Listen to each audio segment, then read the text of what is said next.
Sa pagsisimula ng 16th Congress ngayong araw, pila-pila na ang mga kongresista sa paghahain ng kani-kanilang mga panukalang batas. At may ulat on the spot si Sherry Ann Torres. Che?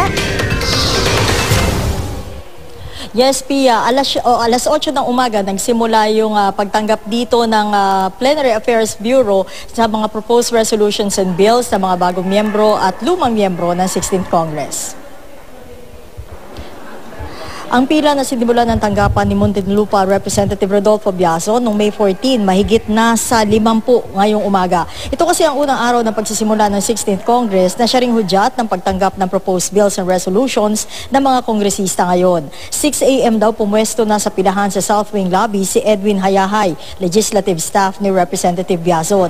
Ikinatuwa raw ng boss nila ang pagiging number 1 nila sa listahan. Yung inihain nilang bills, lahat daw defense-related, sabi ni Hayahay. Pero malamang daw umabot pa ng third round si Hayahay sa pagpa-file.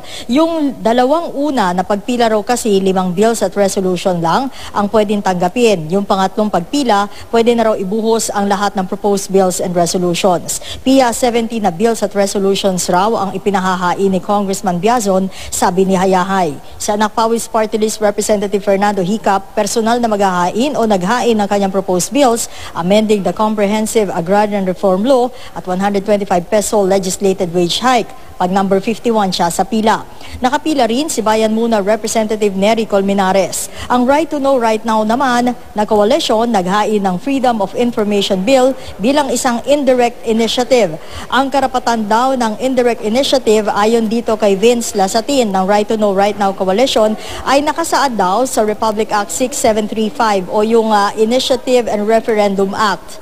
Ito raw FOI bill nila na tinatawag na ngayon na People's FOI Bill, pwedeng i-entertain ng Kamara bilang interesadong grupo. Samantala may mga kinakausap na raw sila mga kongresista gaya ni na Congressman Teddy Bagila, Sherwin Tugna at iba pa.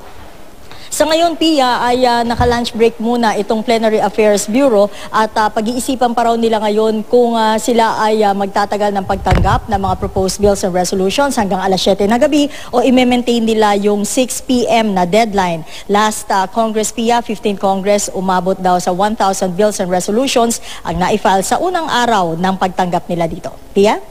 Maraming salamat, Sherry Ann Torres.